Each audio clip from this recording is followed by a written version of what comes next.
My name is Deji Adeleke. You are all welcome to our home.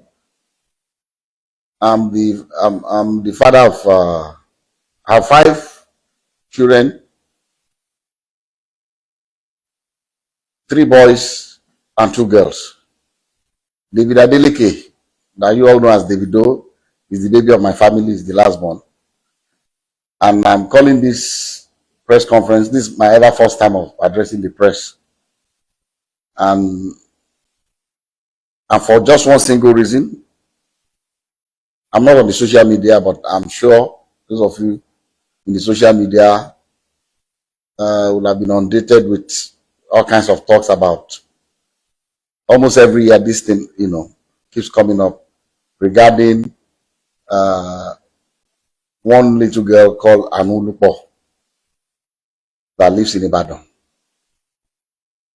That Kemi has continually alleged that Kemi Olunloyo has continually alleged that David is the father of the little girl.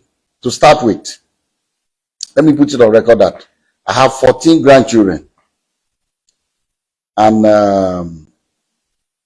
I'll tell you the story about Olunloyo and what has happened since I received a letter in 2014 from a lawyer in Ibadan alleging that my son David got somebody pregnant and abandoned the person with the child. And I'll tell you what the actions that I took immediately and what. But the reason why I call this press conference is for us to address. I'm not even sure if it's legal for someone to impersonate a minor. This Kemi Olunloyo has been after my son David for many years. Everything she says about David is always negative, trying to put him in bad light, with the public. This that I'm about to read to you is what I received from the sister to Anu's mom that lives in Abuja. I'm not going to mention her name, but she's in communication with me. When this happened, she was the first, because I'm not in the social media. She saw the thing that was supposedly written by her niece, and then she sent this to me. Say, "Good afternoon, sir. So I hope your day is going well. I just saw this on a blog post. I just wanted to clarify that the account is not run by me, Ayo, or my mom. The account is run by Kemi Olunloyo, whom we have cut ties with years ago. I really do not know why she keeps posting these things, knowing fully well that we are no longer in communication. We have reached out to her several times to stop posting anything about Anu. I'm sorry if this embarrasses your family in any way." And immediately I saw this, I called David. I said, "David, have you seen anything in the social media?" He said a lot of things, that this woman has started again. And I've always told David to ignore this woman, because someone that her own son, her own biological son, has come out to the general public to say that it disowns her, she's no more her mom, she's crazy, she's that. So if her own son can say that about her, why should we bother about what she says about David? That was why I've always told him, please ignore her, and move on with your life. So when I received this, and I have on YouTube, I've seen all kinds of things people have been saying, and I just said, look, maybe it's bad. This might be a good time for me, as head of my family, to say our own side of this story. Like I said, I have 14 grandchildren. So what will one more do? Is it that I will not be able to afford to do things for her, or bring her into my family. But there's science, DNA. If you say you are my granddaughter, and the science has proven that you are my granddaughter, I will gladly accept her. So let me tell you the story of how I got to know about Anu. I received it. This is the document. I received this in the mail.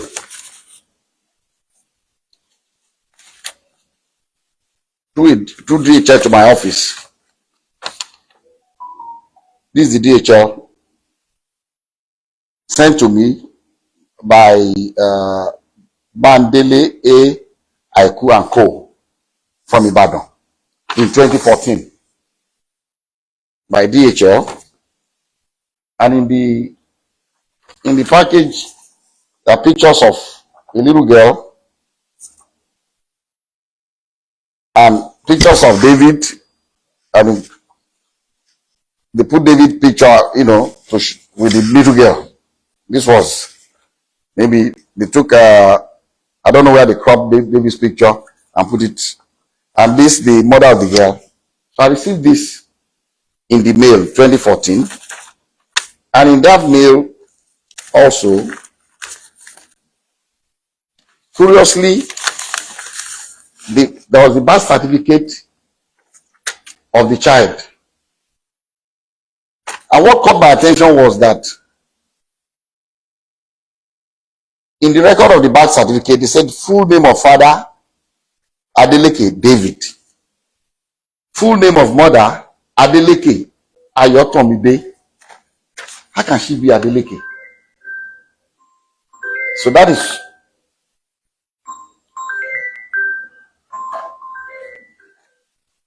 that caught my attention. And then also in that DHL package was this letter from the grandmother of Anu with her telephone number. I'm going to still show everybody up close so you can see everything. And he wrote, "Dear sir, I know you and your family are in good health and your work is thriving well because the Lord has been good to you, so I do not expect otherwise. Sir, I'm a widow with 2 daughters. I lost my husband 13 years ago and have single-handedly raised both of them with the help of God, but still having been, but it has been very challenging. Early last year, my eldest daughter, Ayotomide, informed me that your son, David Adeleke, was responsible for her pregnancy. Their meeting occurred when your son came to Ibadan for a show. I sat with her as a mother to ask her about the child, and she has confided in me so many times that your son is indeed the father of her child. She put to bed on November 19, 2013, and gave birth to a baby girl. So I'm not trying in any way to extort you, but to ask that your son steps up for paternity tests to confirm and take full responsibility of his daughter. I'm also not asking your son to marry her at all. Contained in this envelope are pictures of the baby and my daughter. Sir, I know you are a God-fearing man, and I plead with you for the sake of the pain that a widow goes through to raise our children, that you give me a quick and favorable response. Thank you and God bless you." Immediately I saw this letter, even before calling David, before telling David, about this, that I called this woman and I said, "Look, I've not spoken to my son yet, but I'm going to speak to him. But I'll suggest to you to give me your address in Ibadan. I'll send my driver to come and know where you live. But I can assure you that if this girl is my granddaughter, you have no problems with me. I will welcome her into my family happily. She was happy. She gave me her address. I gave the address to my driver. My driver went to Ibadan the next day to know exactly where they live. And I told her that, look, the hospital that I use in Lekki here is an Indian hospital, Vedic hospital. That's where I do my checkups and everything. And that I can ask the hospital to arrange for a DNA test. So when I went to the hospital, I went there myself. The hospital told me that they don't actually do the DNA test in-house, but there's a clinic that they partner with that they will invite to take samples of both the child and the father. But these samples will be sent to South Africa for analysis. A laboratory in South Africa, because it's not done in Nigeria. I don't think they have a lab in Nigeria that can do the DNA analysis. And I said, okay. And I called her, gave her the information that anytime they are ready, I'll send my driver to pick you up from Ibadan. So on the appointed day, I sent my driver to Ibadan very early. And my driver brought the mother of the child, the grandmother, and the baby. The three of them came. And because my driver knows Vedic Hospital, they came in. They were already there before I came in with. I asked David to come here, and Lati, his aide. So David, myself, and Lati went, and we met them at Vedic Hospital. We went upstairs, and the Indian doctor said, he will allow only David, myself, the grandma, the mother of the baby, and the child. Lati can wait. So we're all in the same room, and he told us the procedure. It was not, I've read in the social media that they were drawing blood. It was not done by blood. It was from their saliva in their mouth. So they brought the thing and swapped David's and put it in the container and sealed it. Swapped the baby's own and sealed it. And they told us that these samples will be sent to South Africa for analysis. And then when it's ready, myself and the mom and the grandmother signed, grandmother of the baby, signed that both of us would be the ones to receive the result. So when the result was ready, I called her. They said, Madam, they said the result is out. I'll send my driver to pick you up so that both of us, because they will not give it to one person. We've already signed that both of us will see the result. So we went and they opened the result before both of us. And, I'll read to you what, and I'm still going to show it to you. I'll show you all the other ones that we did also, but I can only show it to you, but I will not allow you to copy it because of one reason. Number one, it's very dangerous for someone's DNA profile to be in the public. Dangerous for David for one reason. Somebody can use it to frame him. If somebody commits a crime tomorrow and they say, they've taken sample of saliva or blood or whatever, or sperm or what, in case of rape, and the police comes out to say this is the DNA profile of the person will go to jail. So I cannot share. I'll let you see it, but I will not allow you to copy his DNA. The portion that shows the result without the DNA profile, I'll show you can copy that.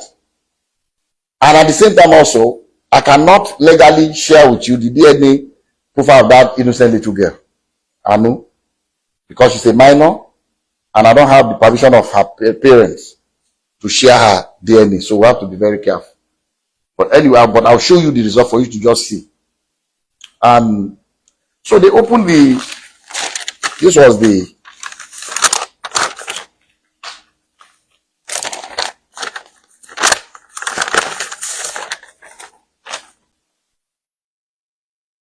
the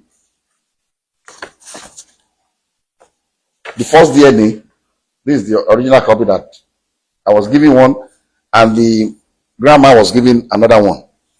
And at the end of the whole story, they wrote here that probability of paternity 0.00%. And the mom asked the lab guy that, what does this mean? He said, it means that David is not the father of this child. And she was really disappointed. She broke down. She was crying, the grandmother. And then, okay, I skipped a point. When we first got to Valley Hospital with David, and David saw the girl, David said, Daddy, I've never seen this girl before. And what I told David, I said, look, I don't want to listen to you. Whether you seen her before or not, all I want is this DNA test. I don't want to know the story. I don't know what happened. I don't want to know. As if this girl is our child, I'm taking her. That was settled. And David was, asked the girl, have you seen it? I said, stop, don't talk to her. So that would be, it's like you're harassing her. Don't. So the girl was very quiet. Girl, she didn't say anything. She kept quiet. So we went. So the mom was disappointed, was crying that the result was not what she expected. And I told her, I said, look, people can make mistakes. Maybe they made a mistake in the lab. Maybe there's something. What I would suggest to you is, let us do 2 more tests. I'll advise that you please stay in Lagos for 1 week. I'll pay for your hotel. Since the baby is here, the mom is here, the 3 of you should stay. Find 2 more reputable places. I don't know where else. This is the only place I come that can do this DNA test in Nigeria. So that I can go there and do it before. So I gave some money to my driver. Go and get the hotel. Make sure they are comfortable. Give them some money to keep. And if you want a driver to drive around, fine.